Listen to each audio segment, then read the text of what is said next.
I am going to eat your soul. Not your murder babies. I go both ways. Hi guys, welcome back to my channel. It's your girl Britannia. How are you guys doing today? So today we're gonna do a fashion and style movie versus. That's right, that's what I said. So again, just like apologies for like any kind of shifting light. I'm pretty sure I said this in the last video, but I'm back home in Turks, so I'm not in my flat in the UK. So I don't have some of my basic equipment like my ring light. Also, this time I'm gonna try to make sure to like powder my upper lip, because I noticed in the last video it was kind of like a sweaty upper lip alert kind of like situation going on. But yeah, like I said, I'm back home in Turks and Caicos, that's in the Caribbean, and on the average it gets to like 30 Celsius and higher, so it's very, very warm. So please, I apologize for any like sweaty situation going on. Please try to ignore it. Obviously, like I try to do with almost all my other videos where you actually see my face, I try to kind of dress up like whatever I'm talking about. So I kind of have this like soft cardigan, little crop tee, and little skirt on,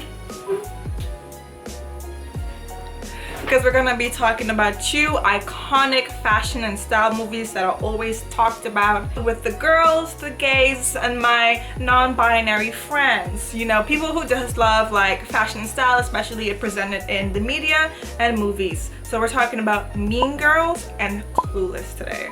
And in Mean Girls, it was like made in the early 2000s, 2004, and a lot of like the outfits in Mean Girls were kind of like what I have on now, like the soft cardigan look, a lot of like almost like I want to say like mid-length cardigans, or like almost cropped. I don't think we really had that many cropped hoodies and stuff going on back there in the early 2000s.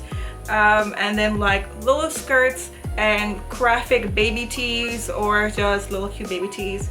And then with Clueless, like it was very much of like a kind of like sophisticated schoolgirl style. So like Sharon Dion always wears stuff like plaid because of like the whole schoolgirl academia aesthetic.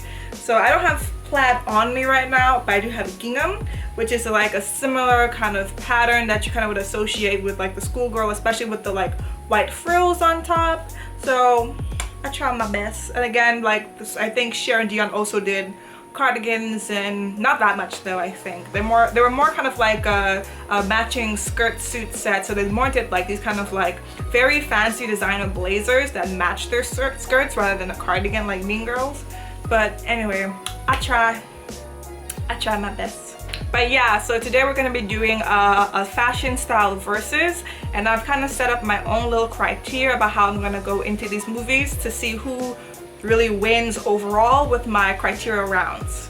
So get ready. The first criteria on the list is going to be all about quantity, baby. Now I know they say quality over quantity, but there are other factors in the list that are going to be more geared towards quality. So right now we're talking about quantity. We're going to do both, baby, because like whenever you are curating a wardrobe, or maybe looking at a movie to where you want to curate your wardrobe by or take inspiration from, the more inspiration you get is the better, and that's what we're going to these movies for. So that's why I think looking at how many different looks or outfit pieces that we're gonna get from these movies is something that you would like build a criteria around for this kind of like versus. So that's gonna be round one. And then we're gonna have range, and what I mean by range is kind of like the versatility of the looks. How different are they from one another? Is everything like the exact same look? Because even if you have like 50 different like outfits, if they're all the same basic kind of thing over and over, you're just like what, switching the colors, then does it really count? Does it really matter if you have like quantity when the range is like not hitting? And then we're gonna have styling. Now this is where we're gonna get more into kind of like quality. How do they style the looks? Was it like creative? Was it something out of the box? It's one thing to take pieces together and like have them separately look great, and they'd be like great designer pieces made well, da da da da. But does the whole look cohesive? Is it styled well? Was it creative? Is it innovative? Like Is there some kind of like layering going on that's great with it? Is there kind of an accessory moment that really takes it to the, you know, to the top? What makes this look a look? Okay. And then the next round or criteria we're gonna talk about is how fashionable the looks are in the movies, or how fashionable the movies are. And when we're talking about how fashionable things are, I'm going to be talking about it in kind of two different kind of defining terms. Because when we talk about fashion versus style, fashion is usually talking about like what's kind of trendy, what's in, and what's determined to be kind of matching the area. Because things can be, there are pieces and styles and things that look good, right? We wouldn't say they're ugly. However, it doesn't really mean it matches fashion as it is in whatever period you're in. For example, let's talk about the Renaissance period, right? You have certain kind of dresses and stuff. If you look at them, or you look at like movies where they have that kind of designs going on, or like, let's talk about like something recent like Bridgerton. Like, we wouldn't really call Bridgerton fashionable for our era now, but you also wouldn't say that things like that Daphne, the main heroine, wears in Bridgerton is ugly. So when you're not saying something's not fashionable, it doesn't really always mean that they don't look good. It could just mean they're not in style, they're not on trend, they're not on brand right now for what's going on in fashion, in the fashion world. So that's why when I'm talking about how fashionable these movies are, these characters are, and these outfits are, I want to be talking about the period in which the movie is based in, for it to like make sense and be relevant to our discussion, as well as kind of compare it to how fashionable it is in modern times. Because you can have outfit pieces that are fashionable in their own time and still fashionable in our time now. For example, Y2K is bringing back a resurgence. Of course, Y2K in the 2000s was fashionable because that is the fashion of that era, and now because we choose to look at it and it's becoming popular again, it's also popular now. So that's something else I want to look at, right? Next, and the last and final round and criteria I'm going to be looking at for these movies is how well they play into the plot or story. So I'm looking for plot and story cohesion with these looks. Again, at the end of the day, these are movies, so like the costume designing should have a large part to play when it comes to the plot or movie. There are some movies that when it comes to the outfits, they don't play any kind of particular role with like the story or the characters, or telling the characters like personality traits or anything like that. And like, that's fine. It doesn't make it an awful movie. Although for me personally, I do love when clothing and costume designing is used to make a story, or like enhance the story, or to help to tell the story, or just like give you kind of subtle details that which like people who truly love to use their analytical skills when they're watching movies for would really enjoy. So that's the last criteria around when it comes to this. So that's it. That's what we're going to be doing for this kind of like fashion style, costume design versus. Now, I've explained all the criteria in the rounds and what I mean and how I'm like going through them. So that means everyone should really understand what I'm talking about when I really compare and contrast these movies together and really get into it. And at the end of the day, obviously I'm a person, these are my own personal opinions. So if I crown one movie superior to the other, like, take no offense, it's just a painful thing that I thought other people would like to really enjoy. So that's my forewarning. Let's get into it. So for the first round, I counted as many pieces as I could for both movies. Like, I'm not sure if maybe I missed a couple, but from my calculations, and I'm just counting the plastics from Mean Girls. For the Mean Girls, or yeah, for the plastics, I counted 88 different looks or outfits that they wore. Of course, I don't count repeat outfits as well. So 88 looks between the four of them. And in Clueless, I counted 50 looks and outfits just for Cher alone.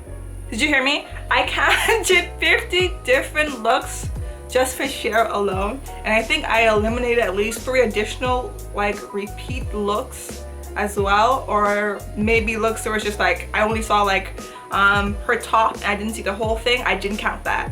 So stuff like that I didn't count, and I still got to 50 just for Cher in Clueless.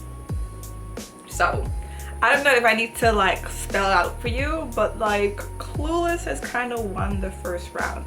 And again, just to make it clear, I counted Cher, Dion, Ty, and Amber's outfits. I understand that no one likes Amber's outfits really, but just to make it fair, I counted those 4 girls against the other four girls in the Mean Girls main leading female cast. So on to the next round. Now we're going to talk about range in these 2 movies. Now let's start off with Mean Girls. So the range of the outfits really isn't that large when it comes to Mean Girls.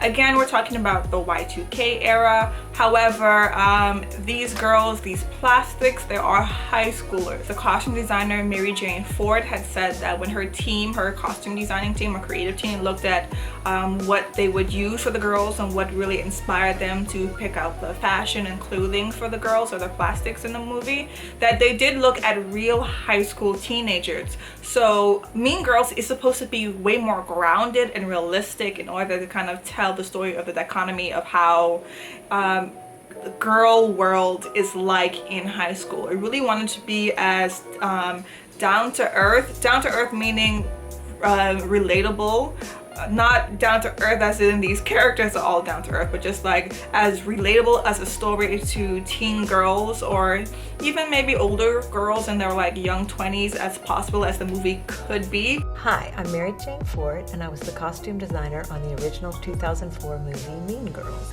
Well, the process for putting together the costumes for Mean Girls was take what is real. So we started with looking at yearbooks and looking at what children and girls in schools actually did wear. And there's a tremendous amount of research. And we, sort of allowed ourselves to go into the version of a candy store.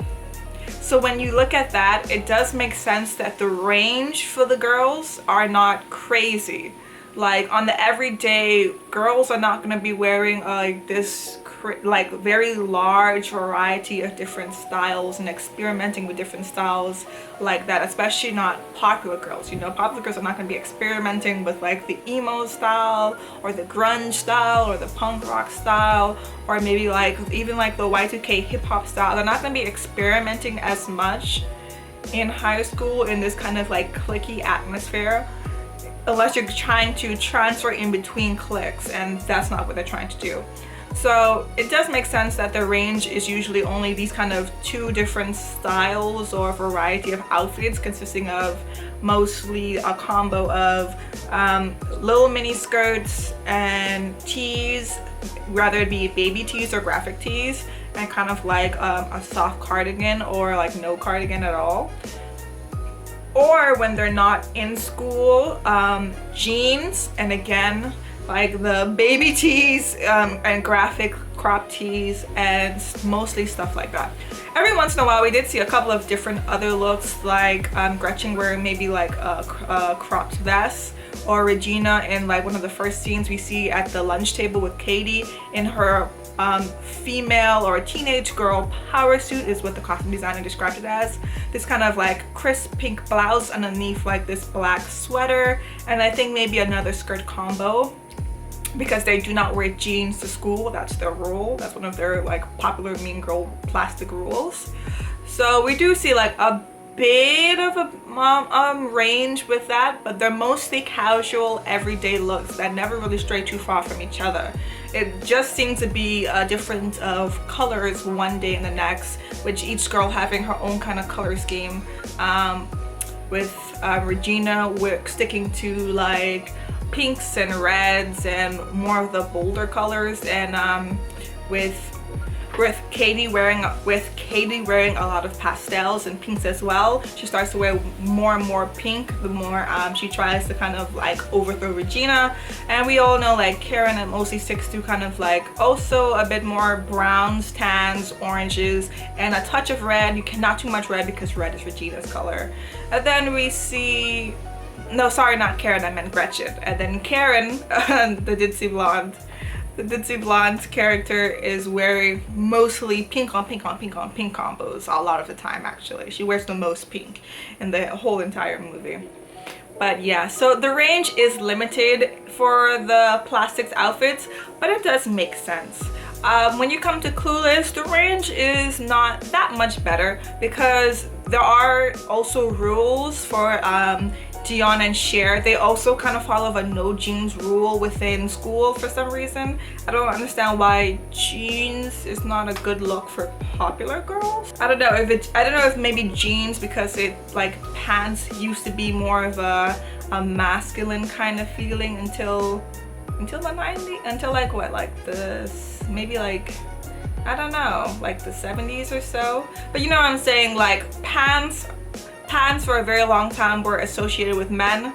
So I don't know if to be popular girls and to like give this very feminine and soft kind of like look and perception for themselves towards people, they want to stick away from kind of like masculine silhouettes like jeans, or maybe jeans are just too basic for them. I don't know, but we see this kind of repetition of the no jeans rule at school for mean or popular girls. So a lot of the time at school for Cher and Dion, they do like the skirt suit combo, and then when they're not at school, they do tend to do jeans, the same way with Mean Girls. But even then, I think we do tend to see maybe Cher in a different range of like styling. We see her do a lot more different things with her combos, with her skirt suit combos.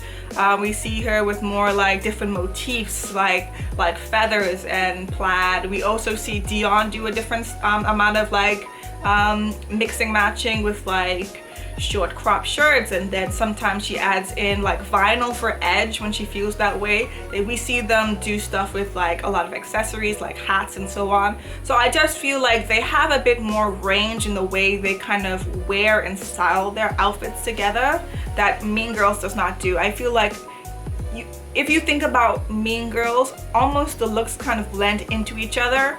With Clueless, when you think about the outfits that you can remember, all of them don't just blend into a mush. If anything blends in together, it could be some of the repetitive plaid skirt suit sets that Cher and Dion tend to wear. But anything other than that, they do tend to have different things going on.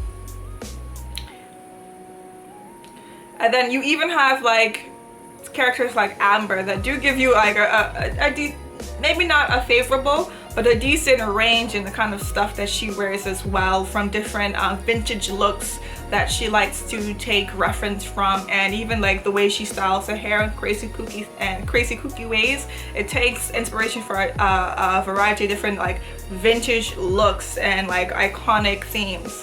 So I just do think that Clueless has a bit more range in the types of outfits that the girls wear. So sue me. They win again.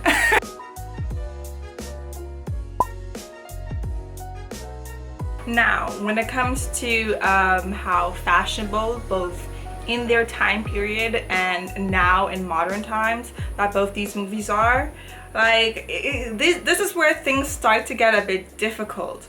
Now, technically with Clueless, they weren't fashionable by all means. What Cher and Dion wore and what they've basically converted Ty into wearing in the movie by giving her a makeover based on their own fashion aesthetics and style and preference, they've turned her into actually an unfashionable teenage girl for that modern time period, because the movie came out in 1998, so that means that it was 90s fashion that was reflected in the time of the movie. And you could also see 90s fashion going on in the background of other characters that weren't Cher, Dion, or Ty in the midway of the movie. We actually first see Ty in an outfit that is more reflective of the time of the 90s. She's wearing like I think it was like a plaid shirt, a graphic normal t-shirt underneath, and like some baggy pants.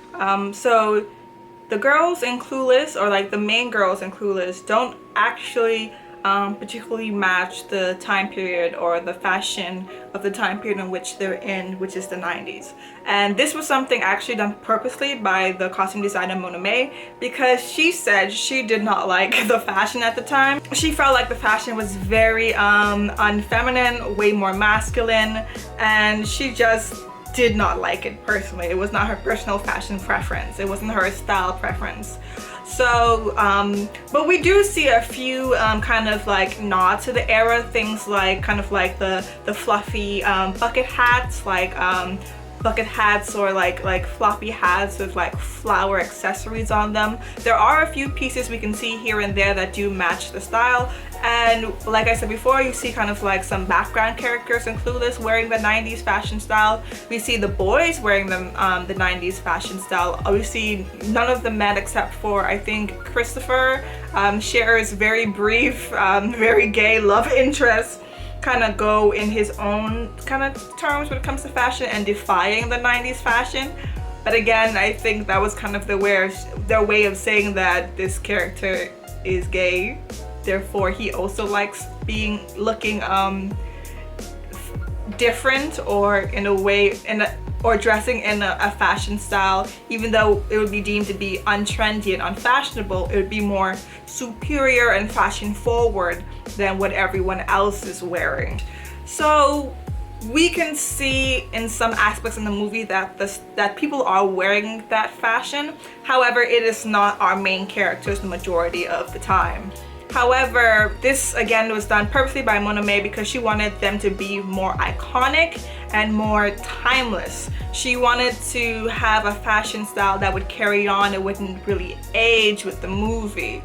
So that's why now in modern times, like outfits like Cher's matching yellow plaid skirt suit set is revered, and we're seeing it time and time again being done by girls for costumes. Almost every single Halloween we see it represented in iconic moments with pop culture and redone and remade and stuff like Iggy Azalea's music video for Fancy.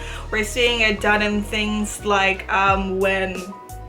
what was it that, you know, that show that had Chrissy Teigen in, like the lip sync battles where they had Alicia Silverstone reprise her role as Cher and rewear the outfit. We still see moments kind of like flashing back to the movie and that exact same that exact same period when she goes as if in that outfit. Even though she kind of defies the fashion rules of being trendy and being with the kids with Cher and Dion's fashion, we do see that in a way it's kind of benefited the movie in the long term with being more inspirational for everybody after the fact. Because like I would think actually Mona May was like ahead of the trend and ahead of the game for like early 2000s, because we see that kind of style represented in shows like The Nanny, which is now super popular. I've seen so many YouTube videos about The Nanny recently. The skirt suit set combo is very much in style, very much in fashion. It's actually a lot of the stuff that Cher and Dion wear are almost kind of similar to what I would say is like the Y2K fashion that we see in Mean Girls. Short skirts, soft cardigans, or like some kind of like overcoat or outerwear, like a blazer or some sort with like a little shirt and stuff like that. Like this kind of like academia wear is very popular right now with a lot of people. So I would say they were actually ahead of the time and really with Clueless iconic fashion have just like set the standard for ages to go on and to come, period. Now with Mean Girls actually, like I said before, it fits the fashion of the era to a T because their costume designer Mary Jane Ford followed the fashion of girls in high school. They literally went into high schools to see what the girls were wearing. So they follow fashion rules. And they do it while still actually being stylish and being cute. Just because they decide to like follow the trends doesn't mean that they're not fashionable. However, when it comes to modern times, I do think it's their looks still carry on as well. Like they do both things, but I think because like how simple the costume designers actually kept it. Like there were other Y2K styles at the time that girls were probably wearing, like emo style, whatever, that may not have aged well for like this time period. So I think like the costume designer and the creative team and the costume team were very smart about what looks they try to like pick and keep.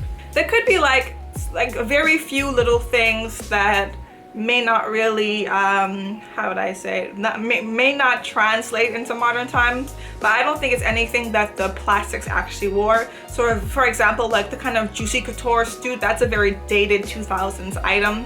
I think it's become a bit more popular with a few people now with like the Y2K resurgence that's going on right now. However, I don't think that it's still that very fashionable right now. Like I don't think it's like a big thing when it comes to the Y2K resurgence. It's like the juicy couture tracksuit. Like there are definitely girls out here wearing it right now who do like that look, but I don't think it's like across the board deemed fashionable right now. So Mean Girls actually does check both boxes of being fashionable for the time period which they're set in and which the movie is made in, as well as being fashionable now in modern times because of the Y2K resurgences, with people wanting to wear a lot of women wanting to dress in this hyper feminine, bright, like pink little mini skirts, low waist mini skirts, low waist jeans with the wide leg and the flared leg bottoms. Like there are a lot of girls who are trying to adopt that style now. We're like going back in time because fashion is cyclical. They say like every about like 20 years the fashion kind of like re-emerges into new fashion. Like people say all the time, there is nothing new under the sun. If anything, it's just reinvented, recreated, reused, recycled, so on and so forth. Like things of the past inspire things of the future, so everything will always be linked and connected. So for this round, I do technically have to give it to Mean Girls because they check both boxes, like I said before.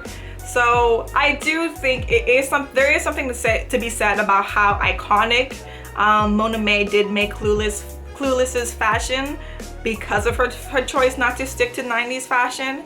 However, Mean Girls does both. So they're also iconic, even though we don't really see like their fashion reprised as much to like an exact T when it comes to Cher's like yellow Clueless look in like costumes for Halloween or in movies. We do see like somewhat similar things being repraised in like pop culture, like with Ariana's Thank You Next video. So you have to give them their props. They're not just winning this round just because they did this. Okay?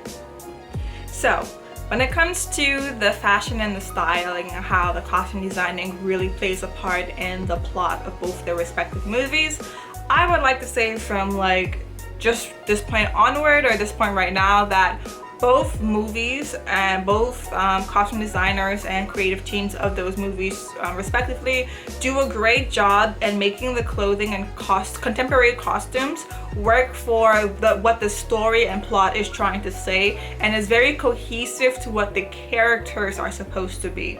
And I'm gonna explain why that's my take and why both of these movies deserve like a big old clap for like how they both try to tell the story through the clothing, which I love.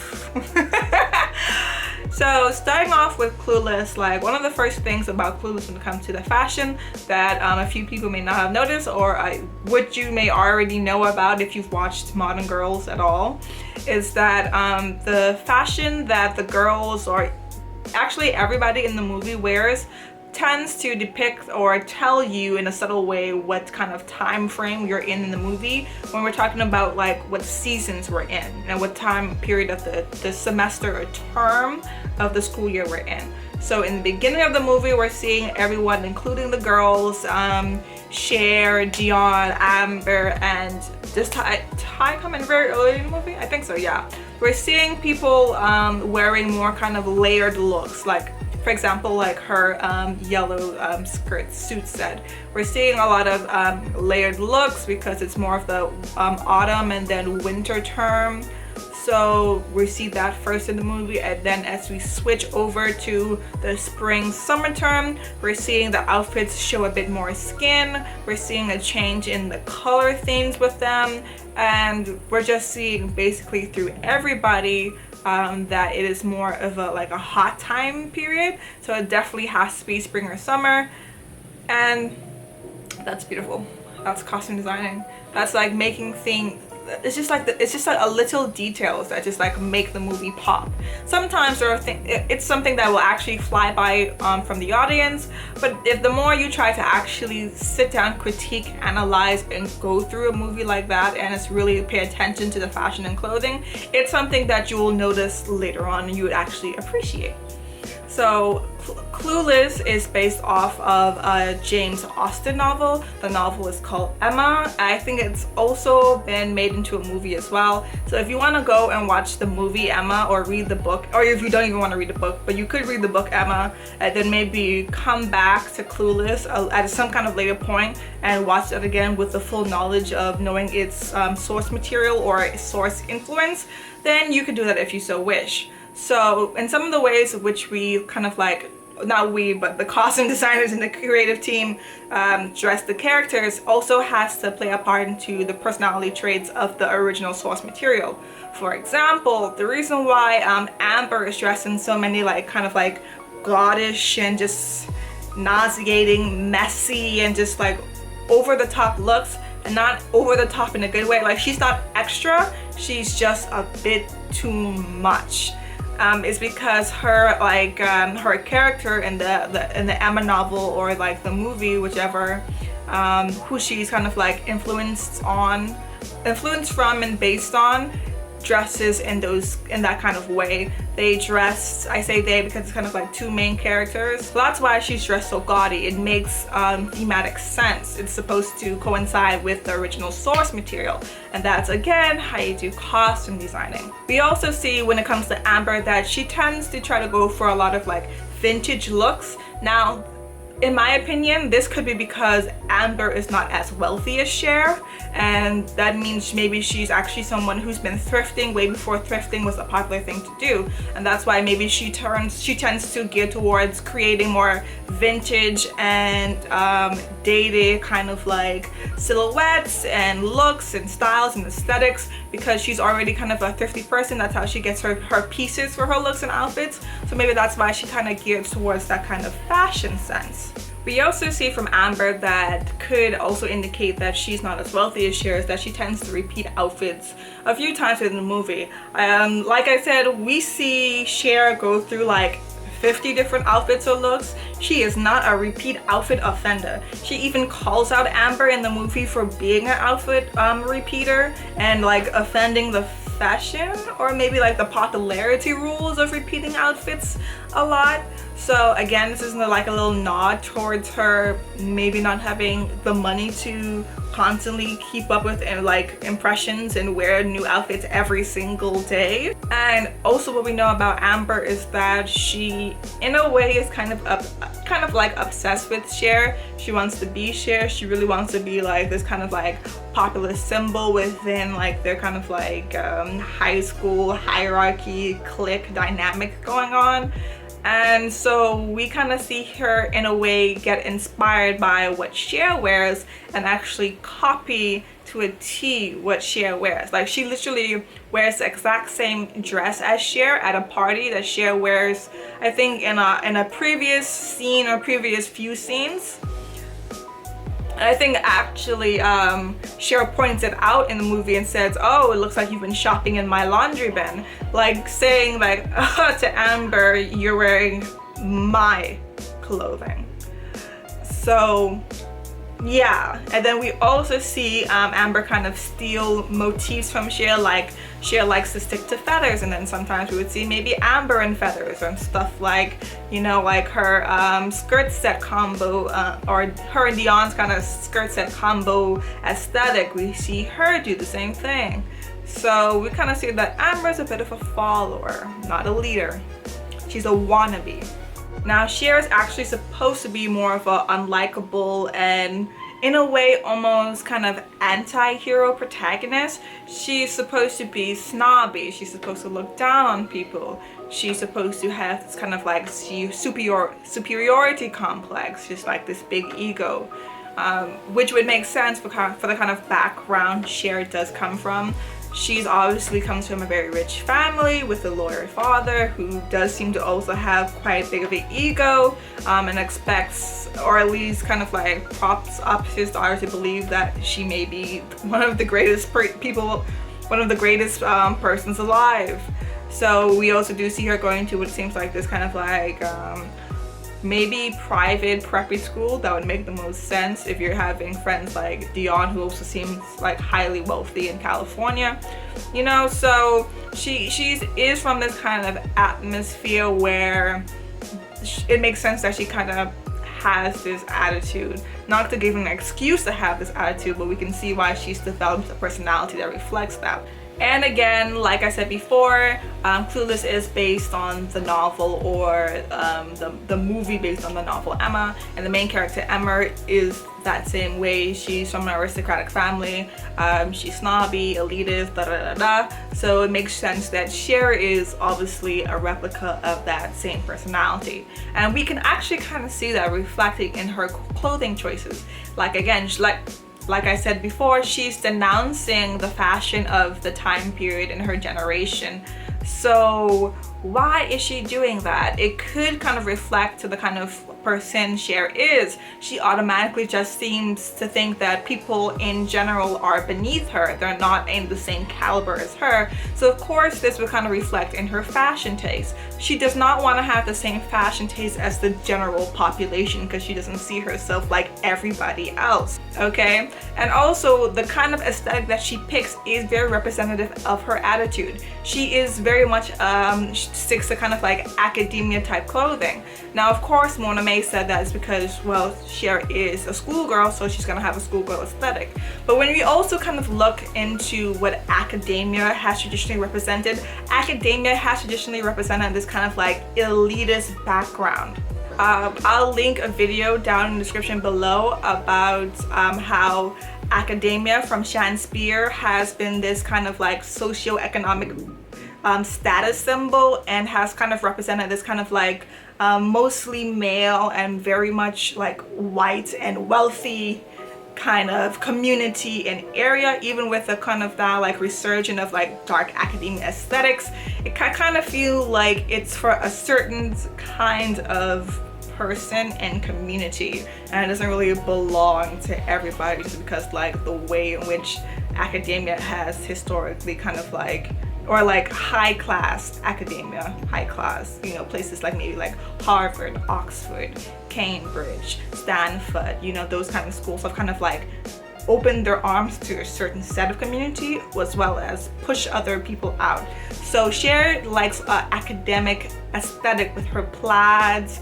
and her other kind of like very academic type patterns. She loves a schoolgirl skirt. She loves like a skirt set, and this can kind of show you maybe why she gravitates to this kind of aesthetic, to kind of show that she is also above people. Like the preppy schoolgirl aesthetic does have some kind of association, at least in people's minds and perspective, with being snobby and like elitist.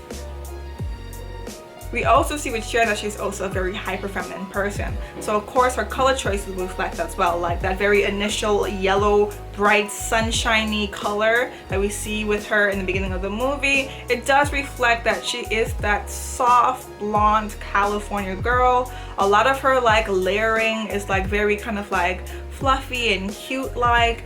She tends to cover just enough. Like she doesn't really tend to show that much cleavage or stomach. She tends to go for more of like a leggy show of skin, which in a way does still portray her femininity without being like too sexy. She doesn't go for too many tight fits, and when she does wear a tight fit, she tends to wear something on top to kind of give her a bit more of a conservative look. The only time we really see Cher start to wear and show as much skin as she possibly can is when she has a crush on I think that he's called Christian, the gay love interest. That's when we see her wear like little strappy dresses with no blazer, no cardigan, nothing to cover the top. That's where we see her want to wear the white Calvin Klein dress that's like she's naked, made from an underwear company. So we see a lot of like intentional choices with the fashion that really represents Cher's character, as well as develop the plot. When it comes to developing the plot, we start to see Cher not match with Dion like she usually does, like the very first, like how we saw it in the very first beginning of the movie, when Ty kind of shoves her way in and starts to take her place. There is a scene in the middle where everyone's giving their attention to Ty, and we see Ty and Dion kind of wearing like complementary colors, and Cher is not matching Dion whatsoever, and that used to be their thing. They used to have a lot of kind of like coordinating complementary outfits because they care about their image and how their image is a reflection of their togetherness. Now that Cher is not the leader of the friendship group and Ty is commanding all of the attention, is basically on a higher pedestal, and now that Cher is not really on good standing with Dion, it is Dion who is now reflecting outfit choices that shows her togetherness with Ty.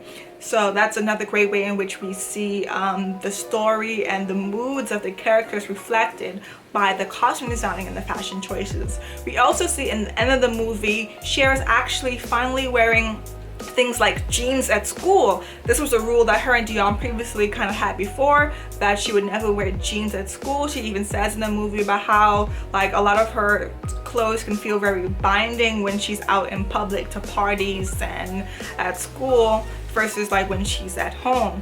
But we're seeing that she's kind of implementing a more casual, comfortable style at school at the end of the movie, now that she's realized that her obsession with looks and impressions and this all the kind of like snobby, clueless stuff is not really good for her character and her person. She actually does not want to be a snobby person. She actually does care about people. She cares about people's feelings, and she wants to act in a way that truly reflects how she feels about people instead of what people think of her. We also see from Dion some of her like more cultural reflections, like the way that she wears her braids. Like she's constantly like restyling her braids when it comes to like having the classic headband that her and Cher tend to wear, which by the way, Cher and Dion walked so Blair Waldorf could run. Thank you. So when it comes to like styles, like from wearing a headband to doing ponytails to doing like little parts, like she's constantly styling her braids, adding like little colored ribbons and stuff like that in her hair, which is something in like the Black community that you may not know about if you're not Black or have any kind of connections to the community. That is something that's kind of like prided with Black women, constantly changing our hairstyles. I don't know why, I don't know where that's come from. It could be like something that's come from kind of like slavery days when we weren't really allowed any agency with our hair. So now that we have more agency with our hair, we're constantly trying to show that we can do so many different things with it. And I think it could especially even come from the fact that we've been shamed for the way that our hair grows out of our head. Like the coarser or kinkier your natural African hair is, it tends to be more shamed within society. What's really idealized nowadays seems to be kind of like the soft, more of like softer curls, which is because it's kind of like associated with like mixed girls now, which is just its own topic of conversation that we're not gonna get into. But this could be why like the changing of styles, the constant changing of styles and playing of different kind of like ways of wearing hair is very popular and very prominent within the Black community. So by having Dion do that, we could kind of show her like cultural roots and connections. We actually kind of put together the fact that the actress is Black with the character. So it's not just the actor that's Black anymore, it is the character. We're reflecting that within the story. We also can kind of see that Dion kind of likes certain accessories more than Cheryl, like certain hats that could be a reflection of like church hats from the Black community and stuff like that. And yeah, so we're seeing those things also told within the story. And now lastly, when we look at Ty, we've gone through this kind of transitionary and transformational costume designing like framework with Ty. Because in the beginning of the movie, like I've said, we see her wearing what everyone else is pretty much wearing, but with sometimes, I guess you could say, a bit more masculine of the silhouette, because you do have girls and women in the 90s who are wearing like flared wide bottom pants, but they're wearing it so low enough so that they can like show their stomach with like a crop top.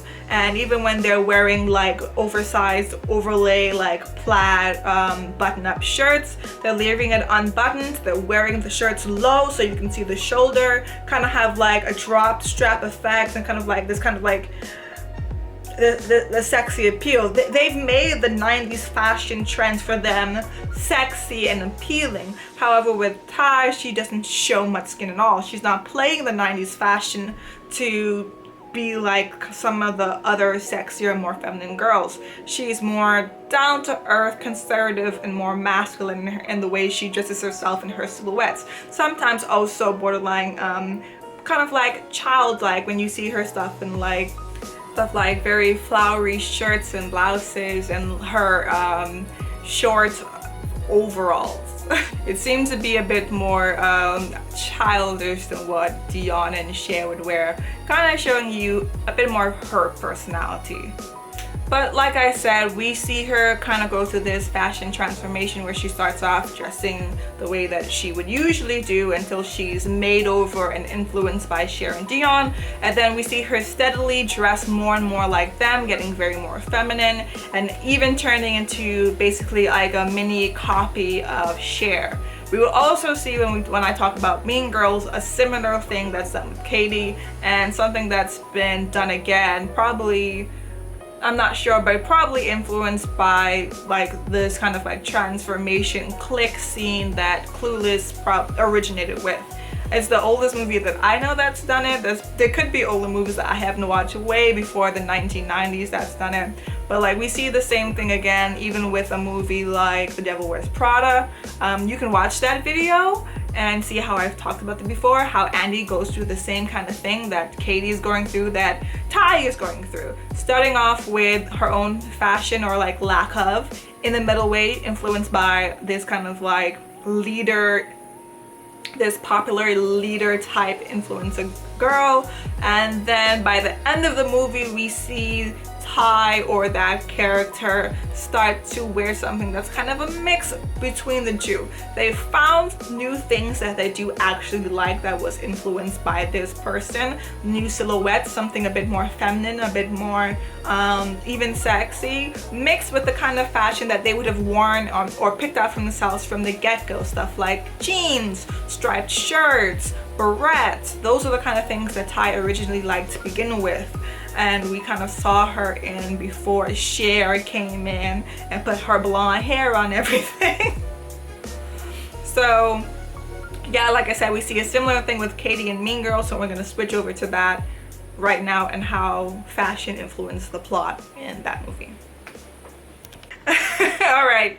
So speaking about Mean Girls, like I said, Mean Girls does have a lot of things in common when it comes to the purpose of the way costume designing kind of plays into the plot. So you may hear a kind of bit of like a repetition with like things.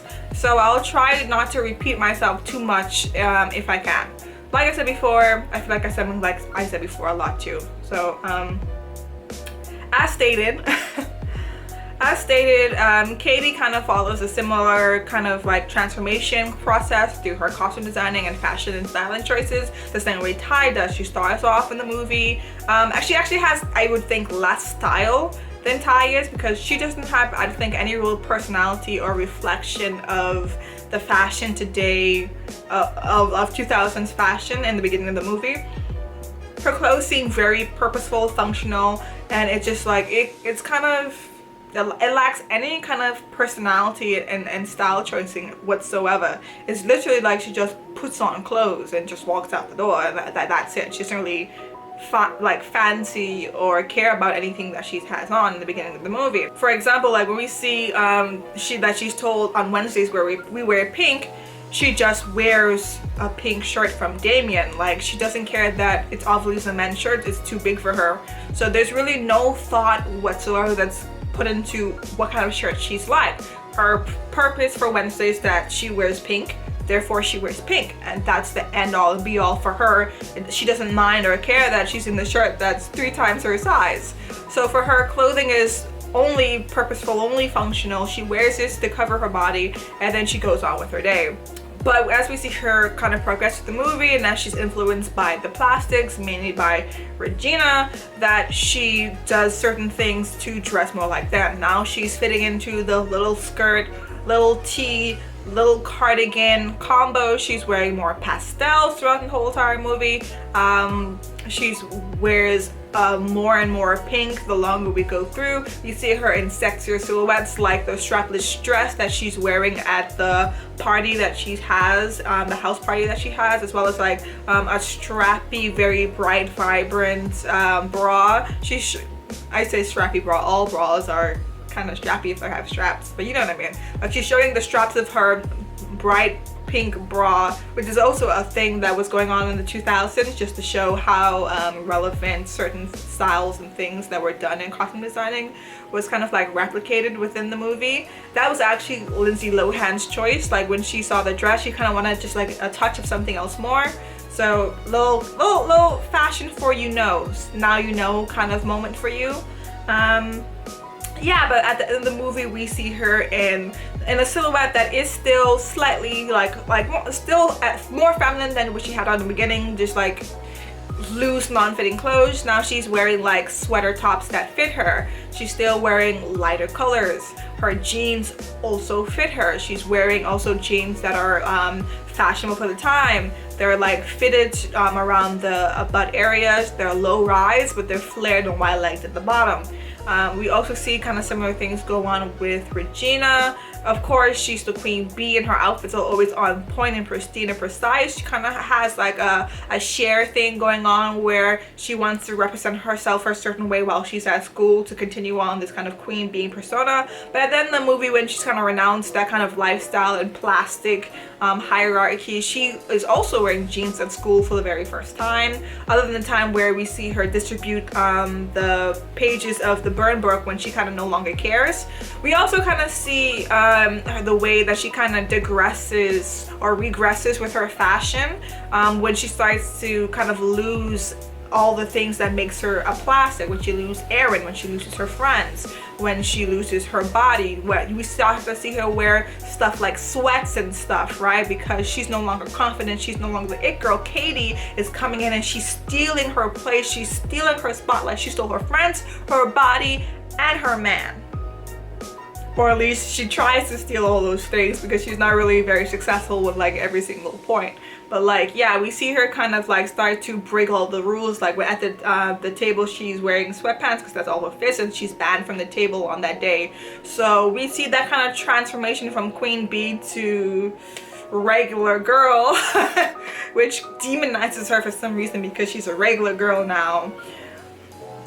Anyway, but yeah, but at the end of the movie we see her kind of learn a lesson and she kind of blends her more feminine qualities. We see her like wearing like a similar outfit to Katie, like a long sleeve or like sweater top, but it's like, I think it shows off the shoulder a bit more, and I think you still see like the bra straps too, and it has like a little pink heart on it to have it be just a touch feminine with the same kind of like trendy jeans of the time. With Karen, we see Karen kind of denounce her fashion sense, which used to be very preppy and academic with like designers like Burberry and like patterns like plaid and so on. Again, in a way similar to the kind of academia look that Cher decides to utilize, maybe because again Karen kind of sees herself in this elitist way because her father is very, very wealthy. And she does seem to kind of be a bit more conservative, and conservative and academic do kind of mingle in with each other in a way. So it makes sense that she tries to go for that kind of aesthetic, as well as she kind of does not want to copy Regina, because Regina actually does not like that. Regina kind of like bans the girls from wearing certain things to make sure that they don't look exactly like her.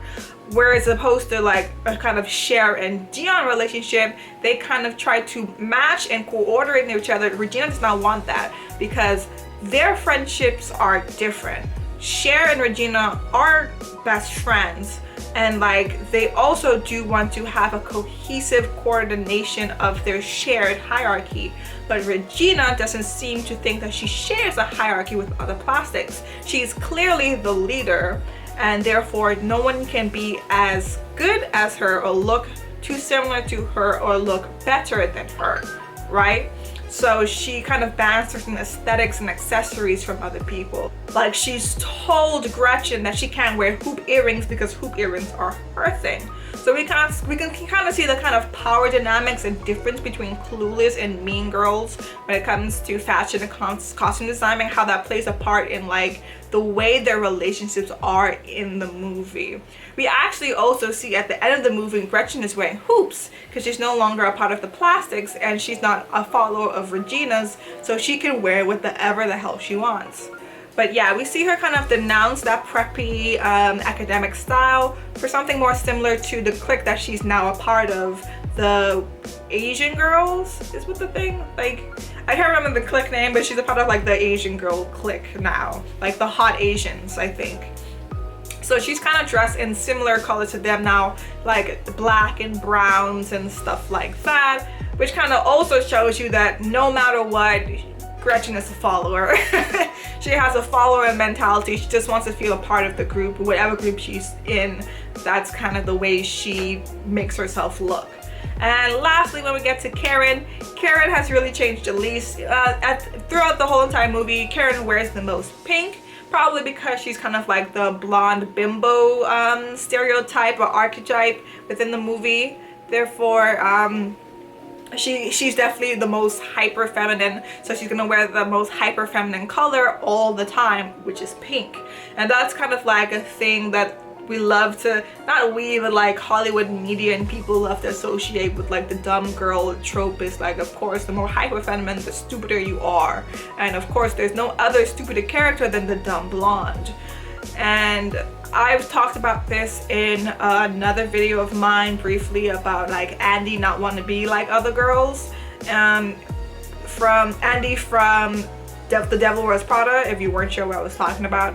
Again, you can go watch that movie. I reference a video from The Take about that kind of archetype and stereotype about the dumb blonde bimbo and how certain girls kind of want to disassociate themselves with like hyper femininity, especially the color pink, because to be a woman can sometimes be associated with being stupid and dumb. So femininity, like the synopsis of a woman, the epitome of womanhood, is sometimes demonized and all that's associated with it.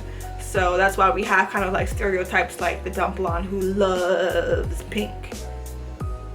But yeah, that's another video. Go watch that video if you want. I also reference a video from The Take that kind of touches on that stuff as well. So go watch that stuff if you want to go watch that stuff.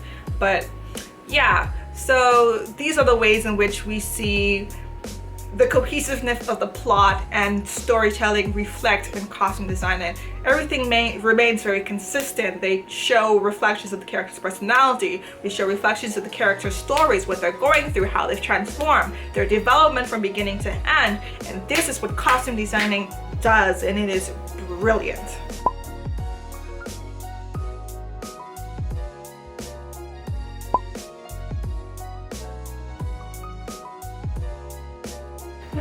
Okay, I think I just realized that I forgot our criteria, and so let's try to do that just like as quickly as I possibly can.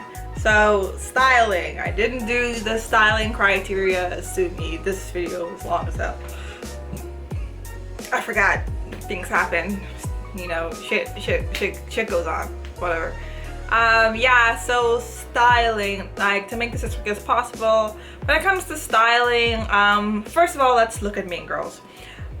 Like I said, from the range aspect of the criteria around, we don't really see too much really differences going on with the way they choose to wear outfits and, you know, how things are going on. And with styling, they don't really take that much of like creative license or a really change in how they style their outfits. It's always kind of the same little tees and like skirts and cardigans. Like even with like hairstyles, there's nothing I can really remember that stands out. Like even when you look at like their Halloween costumes, it's literally just lingerie and like little ears. So when it comes to even styling something like that, when you can really be as full out as you want to be, not to say that they can't be sexy, but even when it comes to styling terms, then they don't try their damnedest. Now when it comes to Clueless, Like the way that Cher tries so hard to like layer different pieces together, and the way Dion like styles so many different ways to wear her hair. From when we come to like even deciding not to just wear a dress but put over her this outerwear with like the fur lining across like the collar of the coat.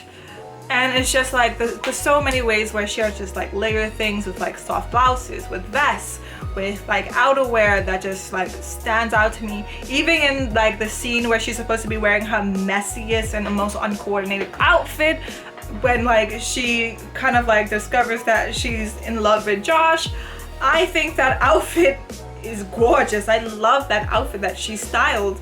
Like it's supposed to represent that she's kind of like out of it and she's lost her mojo, but she still looks absolutely fabulous. So I can't. Yeah, I can't. And also there's actually, I think Cher or like Clueless does like a really great job of even like styling and trying to make maybe very different mixes of patterns and motifs and features, like feathers, plaids, other kind of patterns, graphics, bright colors. Like they're playing with a lot of stuff going on. It's way less simple than Mean Girls, therefore there's so much more room for error. However, they do not make one. Not one. Unless you're talking about Amber, which is different because it's purposely bad. But like with the girls, there's not a single outfit that actually looks bad, no matter how much stuff is really going on with them. And that's very difficult to do with styling. The more complicated a look you try to achieve, like the harder it is to make it look cohesive, but they do that anyway. So I don't care what nobody say, Clueless just wins styling. If you want to do styling 101 for like bright colors and like a lot of mixed matchy patterns, or even like similar patterns or mixed matchy pieces, you should watch that movie. It would really help you in the long run when it comes to styling complicated pieces together. Complicated and like extra over the top pieces together. So yeah, we've come to the end of the verses, and I'm pretty sure you guys have been keeping track. Clueless has won. Now, like I said at the beginning of the video, me saying Clueless has won all of my criterias or rounds does not mean that like Mean Girls is any less superior. It doesn't mean like it's inferior to Clueless in a way. It doesn't mean like I'm trying to like pit the movies or like the two female fashion designers together. I'm just trying to have fun with like two very iconic movies that means a lot to two different people, and I felt like Clueless and Mean Girls were as grounded when it comes to being as equally iconic and known and watched as two movies are. So yeah, that's why I kind of chose those two. Now I do want to do this again. I have kind of like a few other movie pairings in mind, so let me know if you like this. Also, feel free to debate with me about my own criteria or rounds in the comments. If you have other things you thought that maybe I should have taken into consideration, like different kind of like criterias or different ideas for different rounds, maybe a bonus round that I could do in the future, even though this is already too long of a video, please put it down in the comments. Like, this is a channel that's very much where I want to make videos to start discussions most of the time. I don't want to just like talk at you or tell you things or give you my opinion. I'm very happy to debate and talk about stuff, and we can go back and forth in the comments whenever I have time. So please say whatever you want to say in the comments about how you felt like I kind of like analyzed and compared and contrasted the two movies and their costume designing. But that's all for me for today. So bye lovelies, I'll see you later. Bye my cuties. Here we go, it's all about you, it's all about me, it's all about what we do. Making art, you and me, trying to find something to believe, because I'm running wild.